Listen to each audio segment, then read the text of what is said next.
You are listening to SPN, the Sports Podcasting Network. Termina هناك لشوارزنيجر.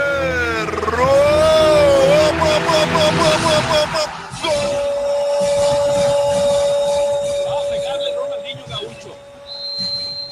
Ya lo hacen. Pierna derecha, directo al arco. ¡Golazo! ¡Golazo! ¡Golazo! ¡Golazo!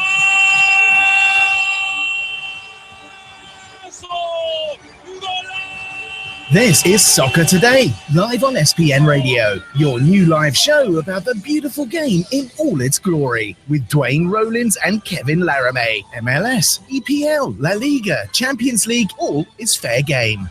Powered by the Sports Podcasting Network. Visit us at sportspodcastingnetwork.com. Is this thing on? Is it on? Hello? Is anyone there? Welcome to Soccer Today. I'm Duane Rollins. This is the debut edition of our daily, well, Monday to Friday, daily for all intents and purposes, soccer show. How you doing, Kevin? Kevin Laramee, my co-host. He joins me. I'm Duane Rollins, of course. Kevin, how you doing?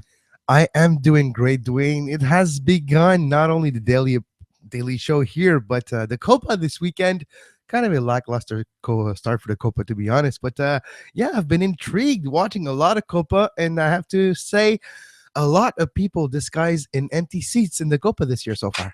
Yeah, exactly. A lot of people disguised as empty seats, and we are going to talk about that. That is our question of the day. We're going to get to that in a little bit. It's whether or not these empty seats, whether or not these ticket sales struggles are hurting the USA's efforts to host the 2026 World Cup, because a lot of people thought that you could just flip a switch and stadiums would fill. Although that said, they're making lots of money off this. But let's leave that aside for now. Kevin, I want the listeners to write down. I want you to get your pen out there, folks. And I want you to write down a couple important pieces of information here. The first is this number. It is 778-400-SPN1, which is 7761. That is the phone number to reach us when we open our lines in about a half hour time. You can also interact with the show at the following Twitter account. It's at SportsPodNet. So sports, SPORTS, PODNET. That is the one way to interact with us during the show. In the past, we tried to have our individual accounts up there, but we'd like you to all give that one a follow so you can get all the news about the Sports Podcasting Network and interact with us during the show. Kevin will be monitoring all that good stuff. Kevin, are you excited, though? Are you excited for this venture that we're about to undertake? I am very much, but the next couple of weeks just seems it seems like a big mountain to me, because the amount of soccer I have to watch in the next 2 to 4 weeks is a big task. It's like a mountain of work, and slowly I'm getting close to the beginning of the climb of that mountain with the Copa this weekend. We have the Euro coming up, and I watched the Belgium national team yesterday in a friendly, and I saw a player from the Montreal Impact score on the international level. So in a way, I'm excited for this show, but I'm so excited about the amount of soccer I'm going to watch over the next few weeks. Yeah, it really didn't hit me. I was very busy this weekend with a lot of local stuff, support local soccer, hashtag.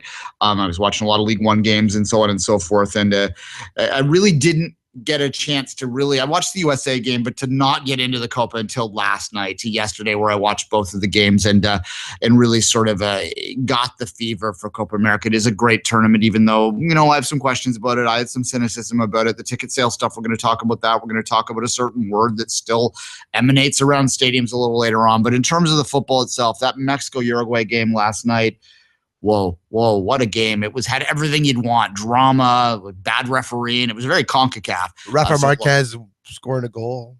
Yeah, exactly. He's 68 years old now? I think so. Wasn't he there in 70 in Mexico City? For the World exactly. Cup? Yeah. 86 too, I think it was our team. 86, yeah. It's amazing that a man of his age can still get out there. But no, what a crowd there too. I mean, we're going to talk negatively about them in a bit, but in terms of numbers and their voice and their support. Paraguay game versus forgot who already. It just blends in. But the Paraguay game on Saturday night compared to the Mexico game last night. Jeez, Costa Rica, yeah. True, yeah, because Bolaños and Venegas were the best two players in the second half for this Costa Rican team. Hey, MLS, hashtag MLS, Duane. All right. Before we get into the Copa, our second segment, which is going to start in about 15 minutes, is almost going to entirely be, well, it is entirely going to be focused on the Copa Centenario, or the Centennial Cup, as I like to call it.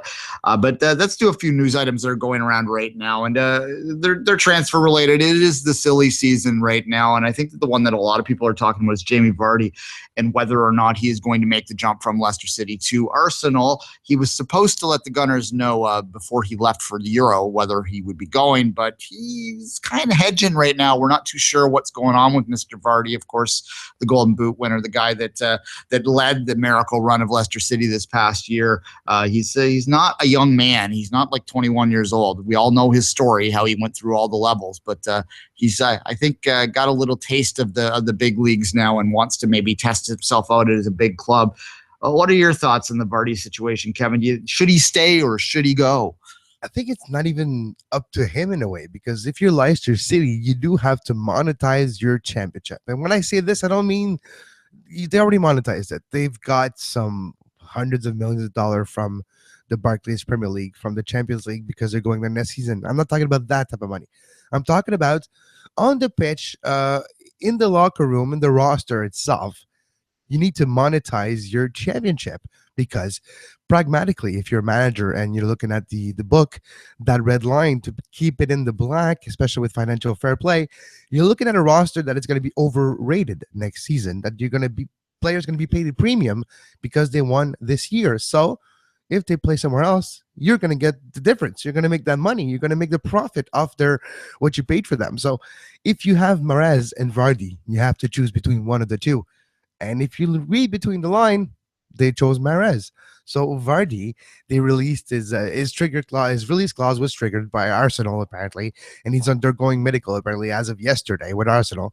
We'll see what the whole out unfolds. But if you're Leicester City, you do have to sell a couple players to build a little bit bigger, a little bit better, to continue next year. And if you want to, because you're not a big club yet, and if you do have the ambition to become one with your Premiership win last year, now you're going to be in the Champions League. So with the money you made in the transfer window that's upcoming in the next few weeks, you do have to upgrade. You do have to switch a couple players that, hey, we're good for you, that have become legend for this club, but you do have to switch them for a little better players. Maybe they're going to cost you more money, but to continue that growth as a club, if the ambition is still there, that's what they need to do, and they kind of have to sell Vardy.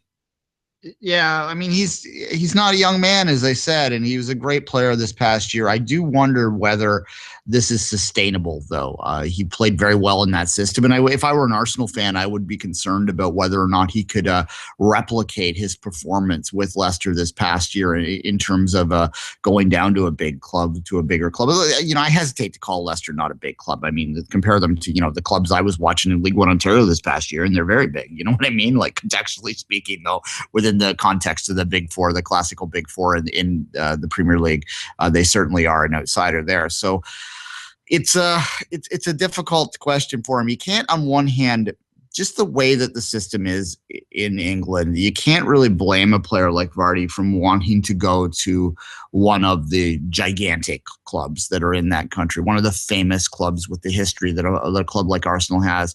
But at the same time, be careful what you wish for is kind of what crosses my mind when I think about this Vardy stuff, because he's found a great home there.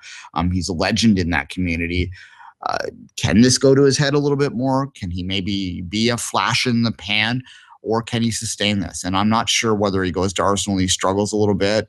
He's not, he's not a legend. He's not a local hero in Arsenal. If he's not scoring goals, not yet. But if November rolls around and he has one goal, yeah, we saw what it did to Giroud the first year he got there. He scored his first game, then it took a couple months. Yeah, but when I look at Vardy and how he could become a great player for another team, I don't look as far as when he plays for the England national team. When he has a little different type of service, you all remember that goal he scored a few months ago, his first for England, was like an easy goal. It was like a tapping goal for him, and it's just a continuation of the type of play he is playing. But the service was a little bit better, so it was a little easier for him. He doesn't have to work as hard for the same amount of goals. So maybe it's even positive for him if he makes a move to Arsenal, to London, to have that service, to maybe even not recreate the amount of goals that he scored this year, but at least continue the importance of his play to a team. Yeah, and from a Leicester perspective, as you say, I mean, football is a it's a cold mistress, right? You have to make choices that maybe are hard to make, that don't necessarily make fans happy sometimes if you're going to sustain success. And they may look at it and go, if we're going to get X amount of money, we have to play in the Champions League next year. We're going to have to play a lot more fixtures. It's going to be a lot more difficult to replicate what we did. No one's going to be taking this for granted in the early part of the season.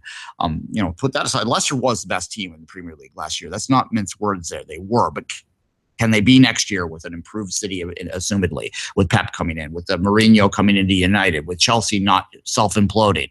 Can they replicate that? That's a difficult question to answer right now. And they may look at that infusion of money, even if it is at the expense of a player that did drive them to that title, and say this is the hard decision that we have to make if we're going to have any chance to continue to be part of the conversation for a championship and succeeding within the Champions League. It's going to be a major challenge for next year.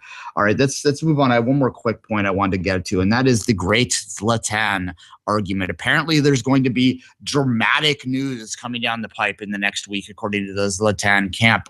How dramatic is it really? Because everything in his life just seems like it's dramatic by virtue of being about him. He gets out of bed, it's dramatic. Sorry, Kevin?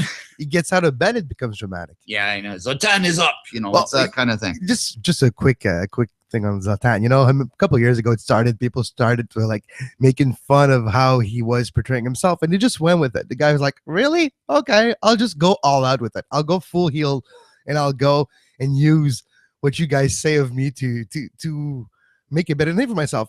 When is the last time you've seen a 35-year-old striker being more popular now in the world than when he was with Barcelona? Very rarely, but it's the case with Zlatan because of the way he portrays himself. Hey kids, if you want to become a star, sometimes you have to treat yourself as a star first. And hey, look at what it does for Zlatan and Neymar too. That's another thing I'll talk about my Neymar rep when we go to the Copa, Duane. But Zlatan, well, maybe going to be in Manchester, the red side of it, probably, right?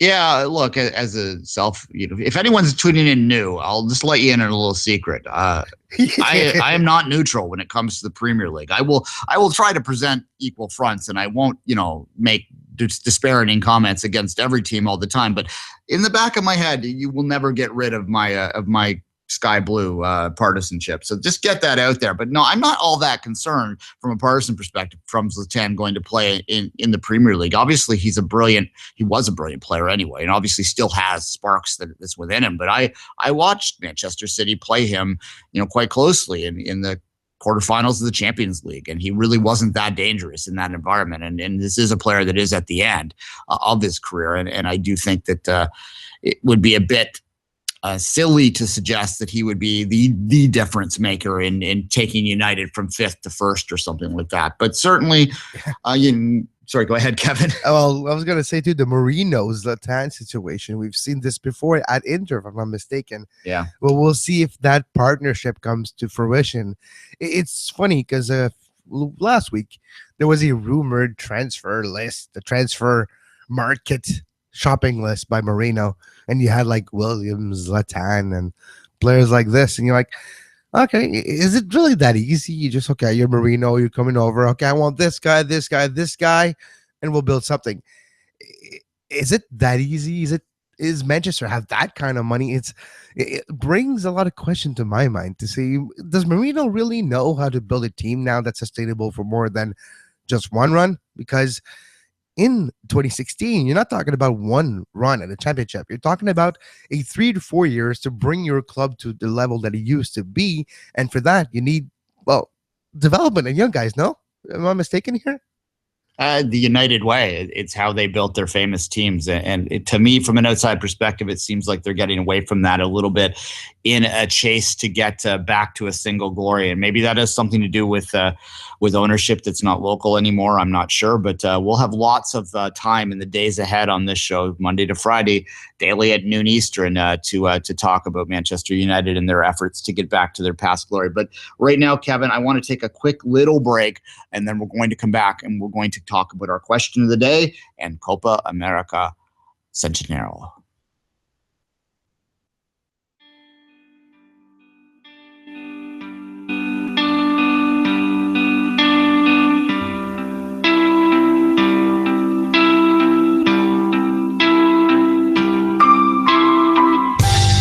You are listening to SPN Radio, powered by the Sports Podcasting Network. Visit sportspodcastingnetwork.com for more.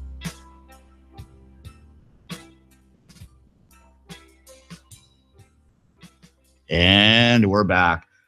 Kevin, do you have Copa fever yet?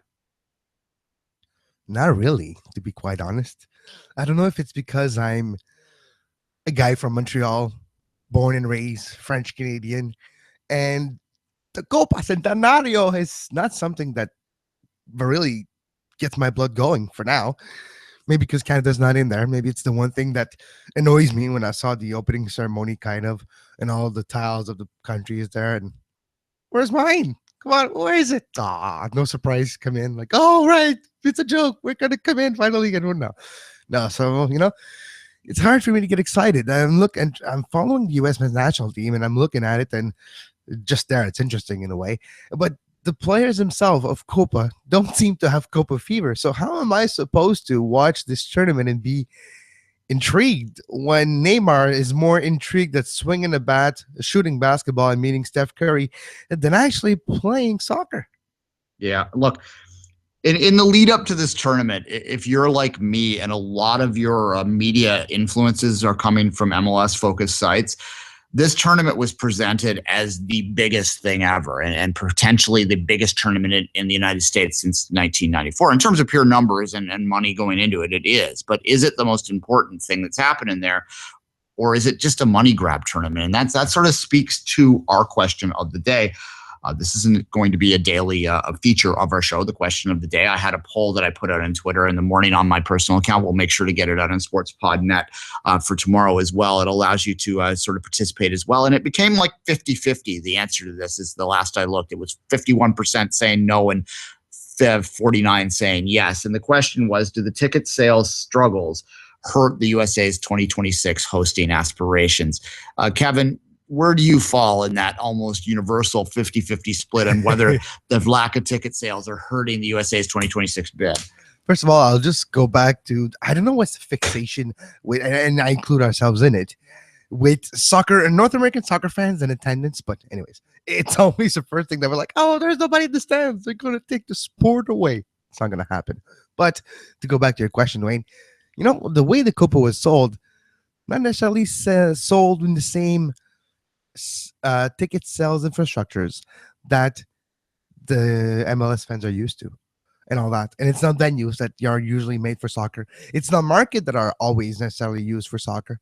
Talking about Santa Clara for Levi Stadium, for example, others as well.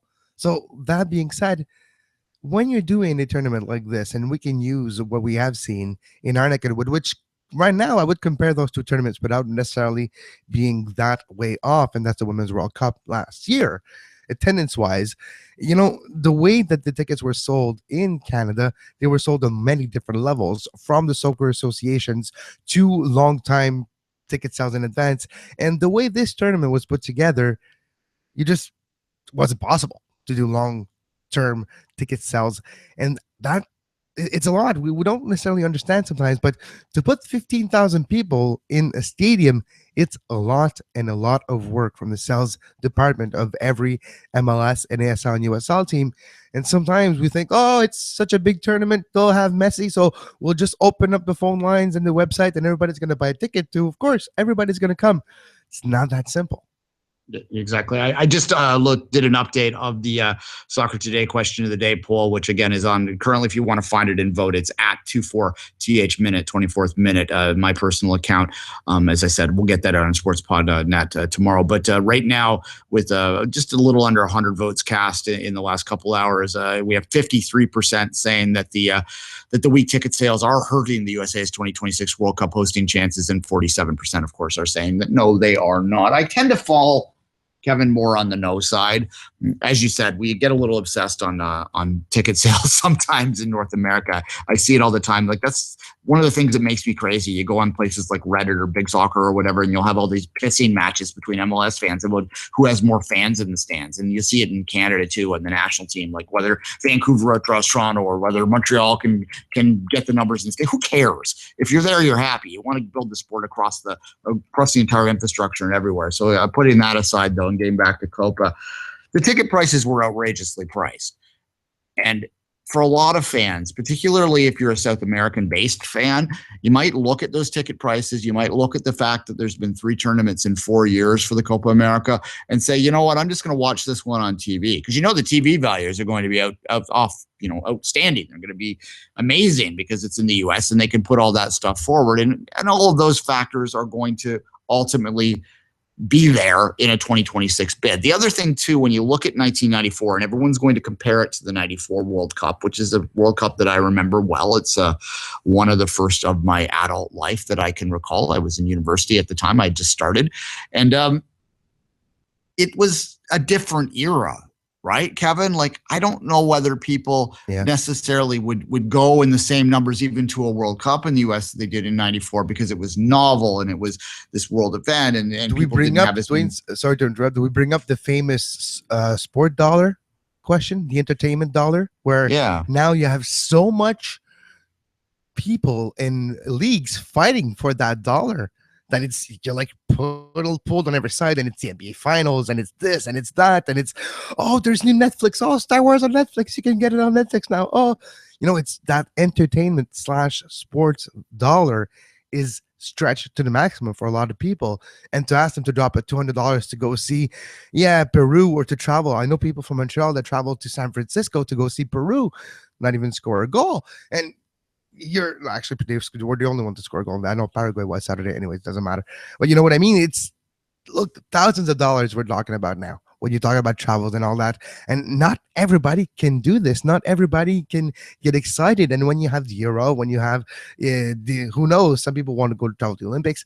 When you have so much option for that entertainment dollar, it's hard to justify maybe Copa 2016. Yeah, although there are reports out that show that this, in terms of profitability, has been very profitable. That's because the people that are going, it's like economics, right? If you sell a product at a certain price, and that's ultimately what this is, a product, you have to find what the right balance is. Are putting more people in at a lesser price going to make you more money than putting less people in at a higher price? And right now, in terms of how comparatively to other Copa Americas, this tournament's been very successful financially for the confederations, which is one reason to suggest that this might not be the last Copa America that goes into the United States. But the World Cup is a different kettle of fish, right? Like, it's a different thing altogether. I said that a minute ago that I don't think that the ticket sales are hurting the USA's chances. I think that there are other factors out there that are going to be a challenge for the USA to win the 2026 bid. And, full disclosure, we're in Canada, and Canada is bidding for 2026. And obviously, Kevin and I, we're not going to hide the fact that as Canadians, we would like to see this country win that bid. And I closer. Believe that definitely. Yeah, and I believe there's a good chance that they can, and I know that that's not not an opinion that's widely held in the United States, because they feel that the infrastructure advantage and the financial advantages that they feel they have down there are enough to tip the balance, and they may be. However, I think that the bigger factors that are not in the USA's favor are political of nature, particularly right now, political of nature, and we're going to leave that well enough alone and move on from it. But certainly the World Cup 2026 bid is going to be a topic of conversation as this tournament plays out. I also wonder, the USA is playing tomorrow. Mexico obviously had the big crowd yesterday. As the tournament, Argentina plays today. As the tournament gets bigger and further along, whether some of these numbers might start to improve as people are exposed to it on TV and want to, make a drive a couple hours if they live in the United States to go see it. I don't think there's a lot of people aren't going to be coming in, and that's where maybe we're seeing a lack of crowds for these smaller matchups right now, as there's not the away support there. But once this tournament gets rolling, I think the attendance numbers will improve, Kevin. No, exactly. But I think the fact that it's an extra Copa, you know what I mean? It's not a regular one. It's not a regular scheduled one. Has something to do with it too. The fact that it was organized in last year, so it has a value too in the difficulty maybe to sell out or to get the full reach that this tournament could have. All right, in the last 4 minutes of this segment, let's move it onto the field for a little bit. It has been a bit of a lackluster start. We're going to focus a lot on the United States tomorrow with a guest and a lot of conversation about the USMNT. So today, let's focus on the other big team in CONCACAF, and that being Mexico, obviously, in their performance last night. Putting aside some concerns I have with the crowd, which we're going to talk about in our next segment, that was just a really incredibly impressive performance, Kevin. Mexico can surprise you, can't they, right? You never know what type of Mexican national team you're going to see. And with the whole Joe Dos Santos not committing with the team, staying in LA for this tournament, refusing the call-up, you were wondering where that offensive flair was going to come. And Mexico has a lot of Mexican national team player that play in Liga MX and gravitate towards becoming international players, but when they go abroad, sometimes they lost their focus. But we have Chicharito playing out of his mind for the Mexican national team. When you have a Rafa Marquez scoring an important go-ahead goal in this game at the age, but more, we talked about Rafa Marquez a lot on the Two Solitudes Soccer Podcast a few years ago with the New York fiasco that happened there.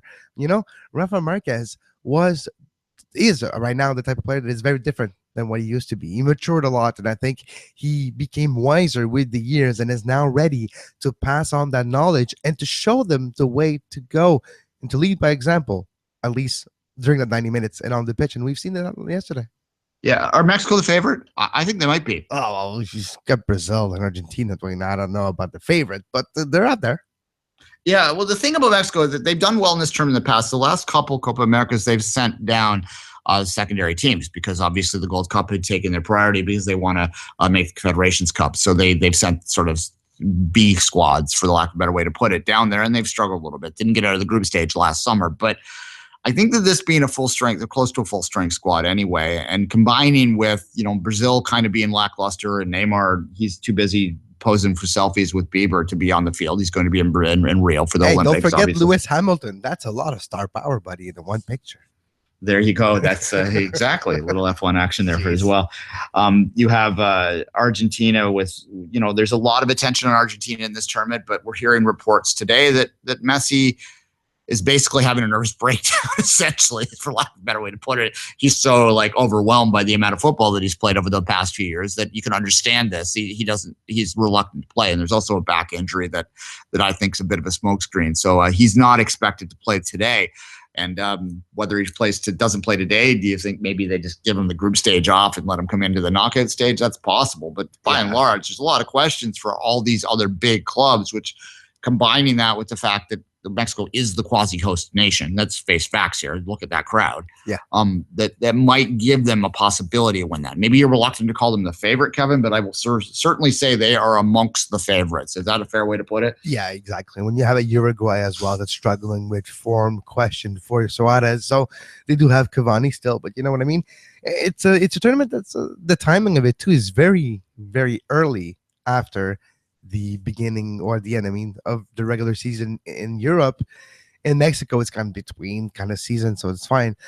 But that's why maybe Mexico should be one of the favorites. And I think you're right. Maybe not. I hesitate to say the favorite, but because of the calendar, because of the form of the players right now, Mexico has to be at least top 3 favorites for sure. All right, we're going to open the lines up in 1 minute's time. Well, about 2 minutes' time. We're going to take a break in a minute. You can ask us anything you want. Any question out there, Canadian-related, American-related, MLS-related, whatever. Obviously, you can also address the question of the day, which is whether ticket sales are hurting the 2026 bid for the United States. We're going to talk a little bit out of the break about the chant. And I think we'll just call it the chant that the Mexican fans are doing. And they were been fined a few times in the last little while for that. And based on what was happening in Arizona last night, I suspect that the Mexican Federation is writing a check as we speak right now. This is a chant that doesn't seem to be going away. We've had this debate before, but we're going to talk a bit more about it after this quick break. If you want to chime in with that, go ahead. But if you're telling me it's okay, I'm going to tell you you're wrong. So let's take a quick break now, Kevin. Come back, and then we'll get those numbers out again and get going. And most of our players, I think we have 4 professional players. All the rest have to go to work like I do, like you do, Madbu. And everybody in the whole world want to tip their hats off to the Jaguars for a wonderful, great job. A sacrifice, Madbu. Yes, back inside again. It's partially breaking up there. Picked up there. Picked up on Channel 5. Madbu. All those live streaming audience out there. Man, you're getting it live from Channel 5. You can't complain. Back inside the game. And ladies and gentlemen, here comes Nakajima. Listen, Karan. in honor of Mad Bull and Maestro, get your Team Benny's t-shirt, the #1 store. Canadian Soccer News for all the details. Or maybe you're more a Phillips Bakery type of guy. Well, Canadian Soccer News for all the details. Or teespring.com. The 20 air. We know who Mad Bull is. Mad Bull is a shooter. Mad Bull, you would have shot that ball even if you were way deep in the deep ocean. Yes, back inside the game. It was not. The duel saved once again by the grace of the Almighty God. 1-0 Belize. 778-400 SPN1. That is 778-400-7761. Or you can tweet at us at SportsPodNet. Kevin, we went into the break talking about the chant. What more is there to say? What can be done at this point to stop it? Because I think that if this was a racist chant that was being made, I don't think there'd be any question whatsoever that it needed to be stamped out, and it needed to be stamped out immediately. It's homophobic. I know that the context of it in Latin America is a little less cutting than it might seem to us, but it's still homophobic. It still insults people. It still needs to go. So what can we do to stop it? Because it seems to me like the Mexican fans are like taking it as a challenge to be louder about it now. Yeah, and it's quite a shame. If people don't know, that 4-letter word that's been called for years, starting by the Mexican national team fan, and it's spread across, the world, unfortunately. And it's a very bad word in the circumstances. We explained it many times on the Two Solitudes Soccer Podcast because we were all appalled, me and Duane, about that still going on today. But yeah, it is a homophobic slur that is in context a very bad word, and you cannot necessarily use it in a public, live, in front of a million people setting, which has been the case on Univision. For once, they have muted the sound during goal kicks and have called them out on it publicly. Same on Fox. At least it's a start, but at least, it's more effort than we've seen from the technical side of the audio than before. So at least it's a start. Well, yeah. Look, I don't want to get into a linguistic debate about this. I've done a lot of research over this year. I am confident that within the context of what they're chanting and when they're chanting it, it is meant to be an insult to call the manliness, at the very least, of the goalkeeper into question. It is, which onto its own is insulting and shouldn't be in a stadium. This is 2016, people. So that's just move past that and accept the fact that it shouldn't be there. We can't control how people think. We can't control attitudes. That's not the idea here, but we can ensure that we're not broadcasting this to the world so that it makes the sport seem like a backwards kind of thing. And that's what it does right now. It doesn't make anyone look good. I have a feeling that Mexican fans in 50 years are going to look back at tapes of this phenomena which is really not as old as they sometimes claim. It's claimed as like a tradition in Mexico. I watched Mexican games my entire childhood and early adulthood and never heard that thing screamed out the way that it is now until probably 2007, 8, around there is when it first started to be widespread. So that's not call it a tradition. Let's call it a fad, which is what it is. And as I said, I think there's going to be a lot of people in the years ahead that are going to be as appalled by it as we are now when we listen to, people talk about African Americans in the 1960s now, right? Duane, just an example that it's very timely. We all have seen the tributes and reporting on Muhammad Ali's passing, and with this, a lot of old footage. When Muhammad Ali was not speaking, and it was people describing him in those shows, it was always cringe-worthy. It was like, oh, look at how they were talking back then. Same situation applies here. Yeah, history will not be kind on this chant. And, again, let's not give it the honor of calling it a tradition. It is a fad that needs to be stomped out. At any rate, if you want to give us a call for any topic, including the 778-400 SPN1 SportsPodNet on the Twitters.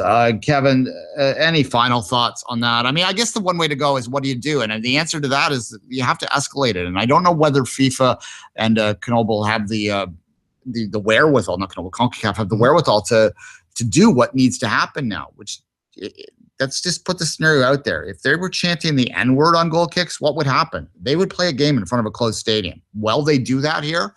A lot of people don't think so. I tend to agree. I tend to have cynicism about how far they're willing to go to stamp it out.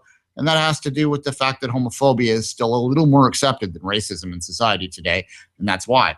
And I just don't think, do you think they'll ever play in front of an empty stadium? That's the only way to go, really. Yeah, it's a drastic measure, but it's one of the only measures they can do, right? What's the thing? You just ban, you don't put people behind the goals. So it's going to come from somewhere else in the stadium. It's not just that aspect of it. So yeah, what can they do? You announce that if you continue to do it, you give yellow cards to the team itself, and twice they get the players red card, so the team loses the player because of the fans yelling that word. Maybe it's another way to go where you don't play a game in front of an empty stadium. I don't know. It's hard to make a fan feel responsible for something that they're doing when it's a crowd mentality, when it's a gang mentality. It's hard for everybody to go, oh, it's not that bad. Everybody's just like, oh, everybody's singing it without wanting it to be, and it becomes a crowd movement, and it's hard to stop. What do? Do you ban the teams? Is that kind of going to work? It's a very tough situation. What can they do? Yeah, I mean, if you're serious about getting rid of it, you have to make a serious response to it. And I'm just not entirely sure how serious they are to get rid of it, because in the Latin cultures, again, this is not okay, what's happening, but they will argue that it is. They will argue that it's not that bad, that we're being hypersensitive, that we're living in a politically correct world, blah, blah, blah, blah, blah. It's the same crap you hear on different levels of the society right now. However, so that makes it difficult to stomp out.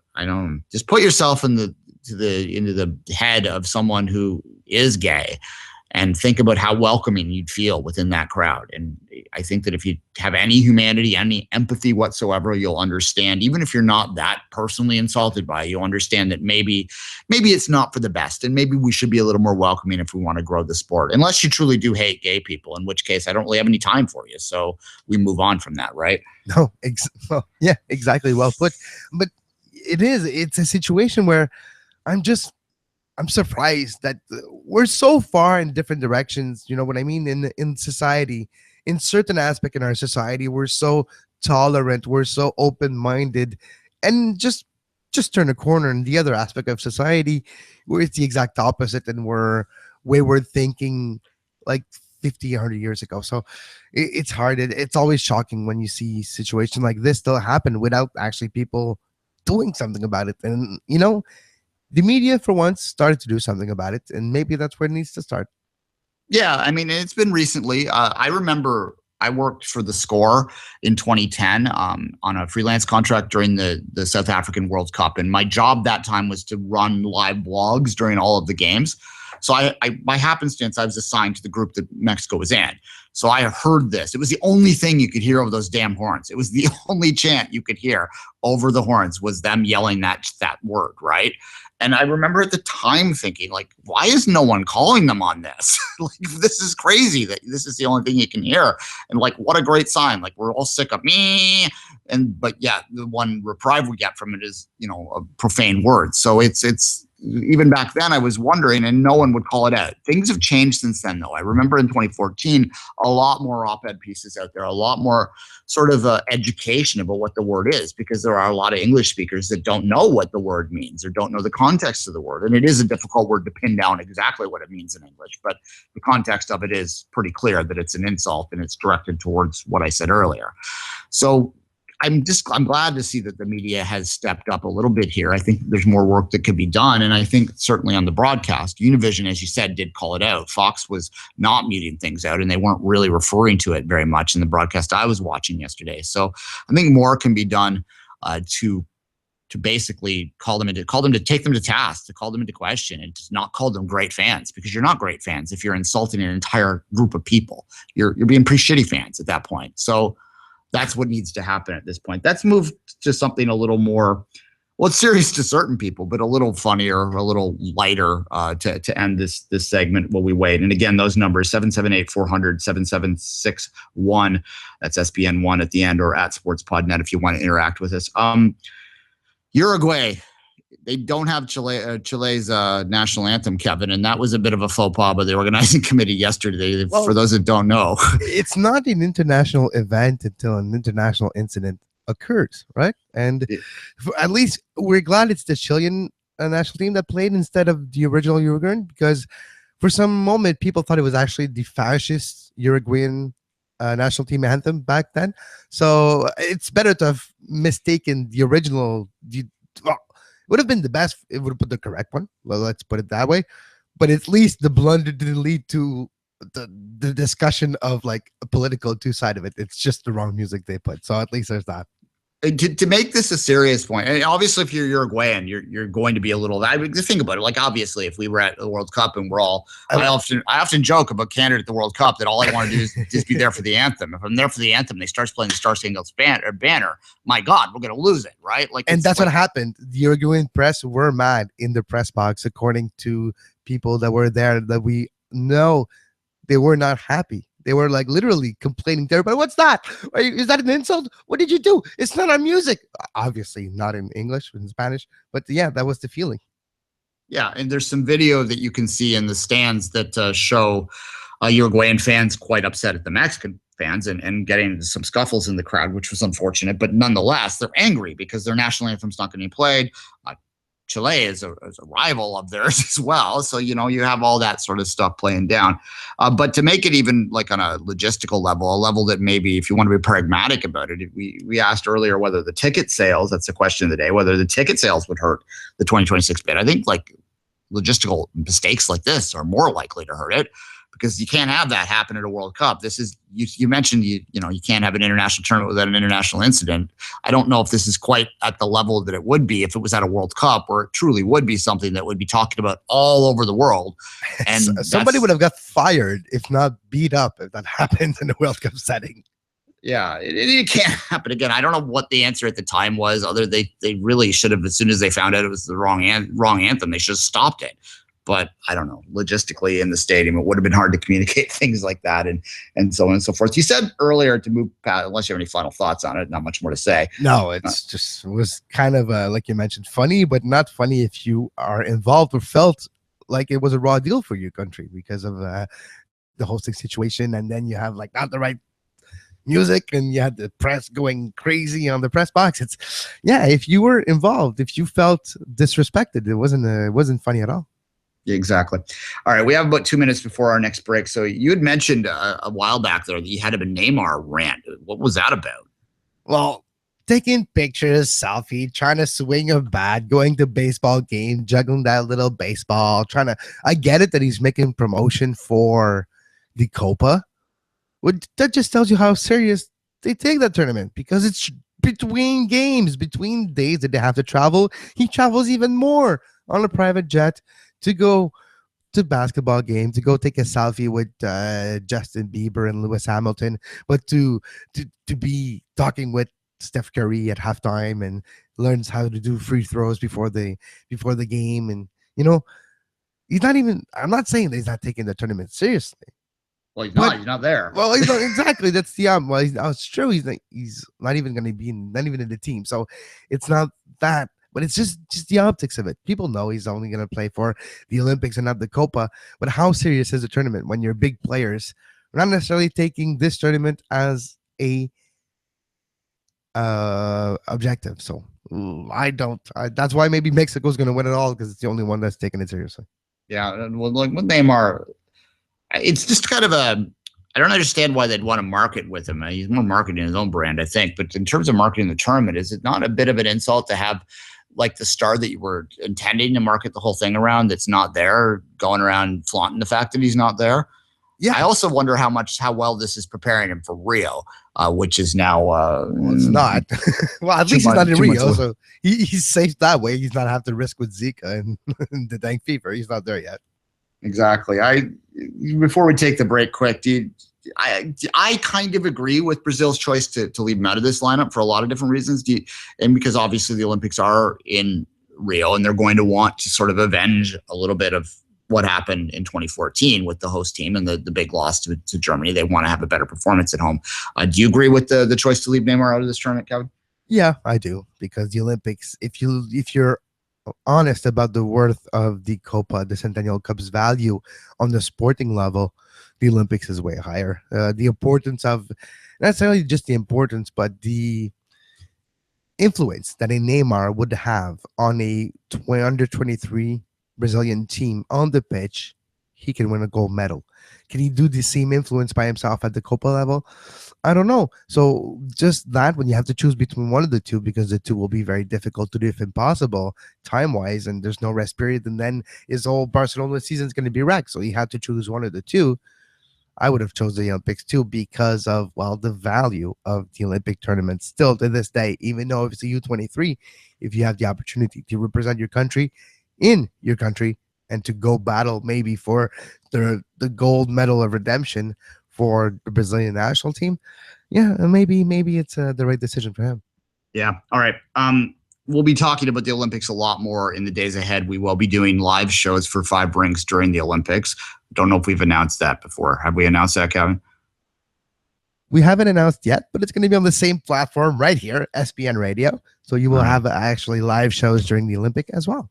Breaking news. All right, let's take a quick break. We'll come back and we'll wrap the show up. Still give us your calls. We're going to do a little domestic top 10 of the show. You are listening to the Sports Podcasting Network. You're a big soccer fan? SPN is the place to be. USL Radio, NASL Nightcap, Two Solitudes Soccer Podcast, Off the Woodworks, Ours is the Fury, 2S Extra, the rest of the story. SPN is the place to be.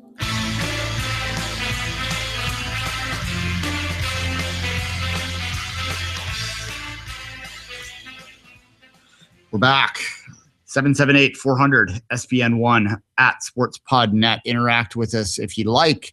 If not, we'll keep talking because we'll do it every day this week. And hopefully you'll get those calls in to help us out, to help us talk to you, and to just share the game, because the game's about sharing. Kevin, before we go into our domestic topic, I do want to talk about something that's not always the most comfortable thing. And that is the fact that if we want to continue this, if you do enjoy having daily live coverage, then you well need to step up a little bit on your end. I'm not asking for the moon here, but some support. We're going to set a figure in the days ahead that we're going to need to meet if we're going to continue this for the next 6 months, to do 5 times a week daily show.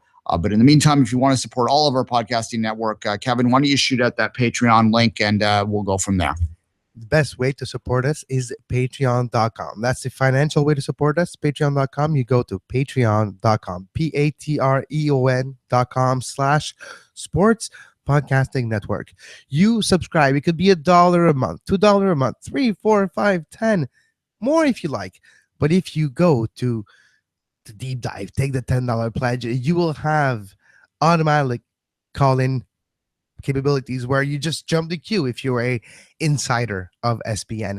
And you know, with your help, we can do even more. With your help, we can do consistently Soccer Today every day, but even more open lines after dark, more MLS postgame show every Saturday, like next Saturday MLS postgame show. Well, no, it's still the international break, but you know what I mean. With your help, we can do more.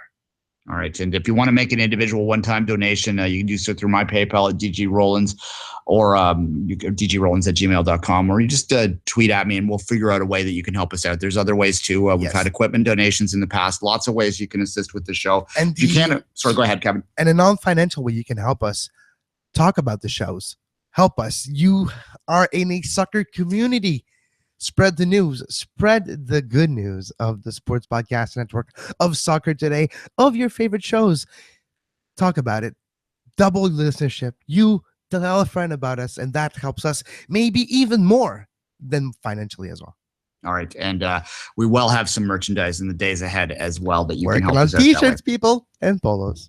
All right, let's move on to some domestic stuff. And I think that the biggest talking point probably in these parts over the weekend domestically was because the MLS is on obviously a break right now. So it would have been the women's friendlies, and then the Canadian men also played a friendly on Friday as well. The women, let's start in Canada because we are based in Canada, and the Canadian women's national team with what they're calling a transition roster sort of struggled against Brazil. I have talked to a few people about this since it passed, and of course watched the game at the time. I'm not surprised that they struggled with Brazil. I'm not surprised that Marta got a couple goals there. It's a little concerning that Christine Sinclair was invisible again. Kevin and I have talked about this so many times right now that I think that we need to check our expectations with Canadian women. They're obviously trying to defend their bronze medal, and that's a big deal in this country. They're getting a lot of attention, but maybe losing 2-0 at home on TV, on national television, maybe helps check those expectations a little bit so that they can go into London and perform in a way that is good for them, and maybe not a medal, but will be something they can build on, because this is a team that is currently building towards the 1920 cycle, not so much this Olympics, Kevin. No, exactly. You mentioned trying to defend their bronze medal. That's going to be, if not an impossible task, a very, very, very tough task. And you famously said for the World Cup of 2015 that Canada had 1% of the chance of winning it. I go a little further, saying that not even 1% of the chance that Canada will defend their bronze medal at the Olympics, because for that to happen, first of all, you need France to lose against you in a bronze medal game. You need other things to happen where you were close to not being the best third in the group. So, it just starts there. It's going to be difficult this year. Yeah, and everyone understands what's needed. Best third place teams get through in the Olympic tournament. If they beat Zimbabwe, which they should, it really is going to come down to that Australia game. If they are to lose to Australia, because we expect them to lose to Germany in the final game, if they are to lose to Australia, 3 points may not be enough. And I think that that's something we mentally have to prepare ourselves for. Obviously, when the games happen, we'll be sitting there with the pom-poms like anyone else. But, objectively, if we're going to take a media neutral approach about it, we have to not really be thinking about them as Olympic medal favorites at this point. Who we do think about as Olympic medal favorites is the U.S. women, who I think, if you want to talk about 1%, I would put the U.S. women at 90% likelihood they're going to win the gold medal. A win on the weekend over Japan. It was tighter than maybe they liked, but this is a juggernaut right now. They are firing on every cylinder. Jill Ellis seems to have adapted her tactics now that she doesn't have Abby Wambach to fit in there and break records with. I think that's loosened it up and made this whole program just blossom into everything it's capable of being. The U.S. women, as I said in the lead up to the World Cup last year, they should win 90% of tournaments. They have so much resources, and this team just looks unstoppable right now, Kevin. It really does look unstoppable when you're looking at the progress that it has done since it moved on from the Abby Wambach and that strategy where you had to service Abby Wambach and you had to give her the ball.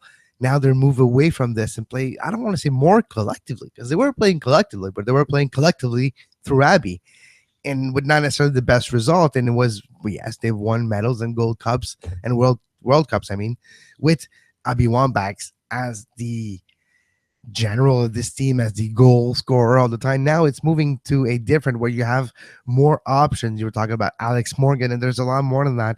And it gives this program a lot of depth, more than the previous years, I believe. Yeah, precisely. It's they're dangerous. It might be a battle. If you're looking at other countries that could step up and perhaps upset them, it is a single game elimination. The Olympics are a funny little tournament in the sense that really any single team can get on a roll and go deep, like we saw in 2012 with Canada getting a medal. But realistically, you have to go in expecting that if you are to do something, that you want to avoid the U.S. until a medal round game, for sure, if you want a medal in this tournament. The men, I think, we're going, as I said earlier on the show, we're going to talk a lot about the U.S. men on tomorrow's show. We're going to make that our focus of the day. Let's talk about the Canadian men real quickly. 1-1 draw with Azerbaijan. The main talking point I'd take away from that is that they actually scored from the run of play. It's against Azerbaijan, so, grain of salt, but nonetheless, something to build on there. Scott Arfield, he came back. A lot of people were worried that he might have taken one look at the setup and fled back to Scotland, never to be seen again after the World Cup qualifiers against Mexico. But he played, and he was the most influential player for Canada in the midfield in this game, Duane. And if you want to have a little fun, during this live broadcast of this game, it was on youtube.com, and there was no commentaries. So you know what I decided to do, Duane? Oh, yeah. I decided to open SPN Radio, and I did about 60 minutes of the commentaries with about 100 listeners live, and I had a blast. You can listen to me call the Tesho Aikandele goal, serviced by I just forgot his name. We're just talking about him. Arfield. By Arfield. Arfield, yes. Service by Arfield. I had a lot of fun. So I go listen to this if you are a fan of the Canadian men's national team. Well, maybe we'll do a bit of that tomorrow. We'll have to see where Kevin's doing in the morning. I don't want to speak for it, but we can do that for the game tomorrow. It's 10 a.m. tomorrow. Canada is playing that Uzbekistan. could be a possibility tomorrow. There you go. We'll Kevin and I will talk off air. We'll let you know on the tweets whether that's going to happen. But that'd be something I've always wondered that might be funny. We should get Squizzato on here if we can get him in. He was commentating on Twitter while so it was awesome. It was just awesome. Exactly.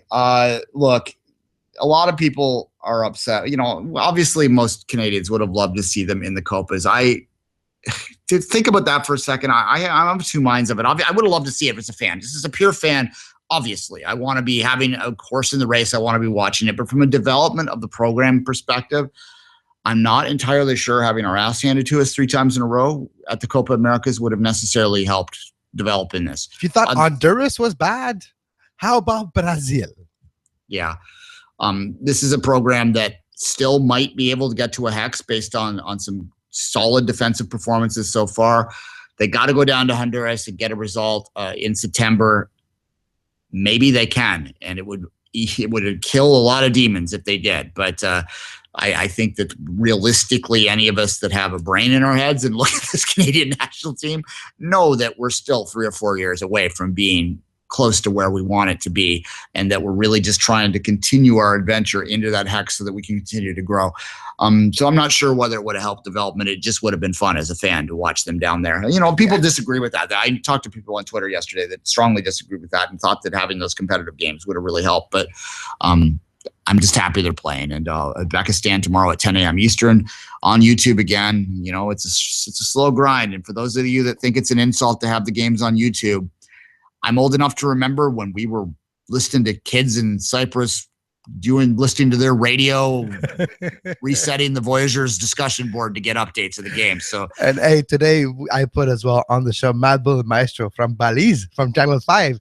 And those are, if you're in the United States and you're wondering, what are those great audio that we put sometimes? We have the Phillips Bakery, the Mad Bull and Maestro. You know, those are inside jokes of the Canadian men's national team back in the day, and sometimes it's not as back as just last year, where weird situation happens when you're 2,000 people watching a stream and a weird commercial comes out and everybody loses it. That's the type of inside jokes. That's what we're talking about. Yeah, it's a fun time. The Voyageurs. I was actually on the podcast Finding Toronto this morning. I did a pre-interview for them.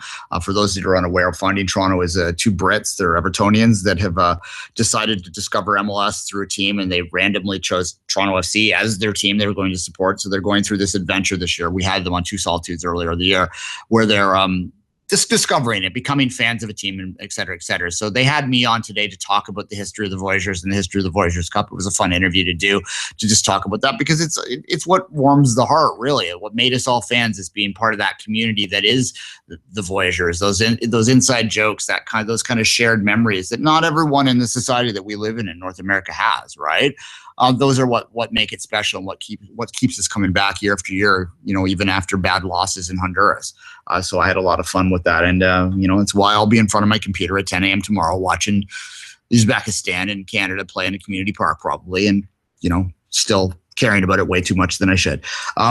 Kevin, we managed to get through an entire show, our first show, our debut show, without talking about Major League Soccer, really. And that's kind of an interesting thing for guys like us that normally talk about Major League Soccer. But if you're interested in that, I did a pre-record interview this morning as well with Rudy Schuler from Goal, which we'll probably have out tomorrow, which is doing a massive preview of the Voyageurs Cup. Lots of details. The second legs go on Wednesday. Kevin, in your backyard in Montreal, we'll see if TFC can hold off the impact with those 2 late goals. The Ottawa Fury, can they finish the magic of the cup in Vancouver with the 2-goal lead out there? So we'll see lots of fun stuff on Wednesday. And if you want to listen to that interview, it'll probably be out tomorrow morning. In the meantime, Kevin, I'm going to stop talking and let you say goodbye as always.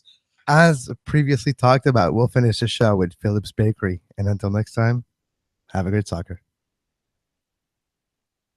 For the best in freshly baked products, you need to visit Phillips Bakery in Lower Middle Street. They cater to all your baking needs, so let them do the baking for you. For your sandwich loaves, whole wheat, hot dog, and hamburger loaves, doughboy, raisin rolls, coconut slices, and other sweet delicacies. Regular and special sweet bread, homemade loaves, and much more. Not to forget their tasty black, fruit, or plain cake prepared for any occasion. Phillips Bakery on Lower Middle Street, next to the Kingstown library. Come in today or telephone 457-2869. Phillips Bakery, a step above the rest. You were listening to SPN, the Sports Podcasting Network. Visit us, sportspodcastingnetwork.com.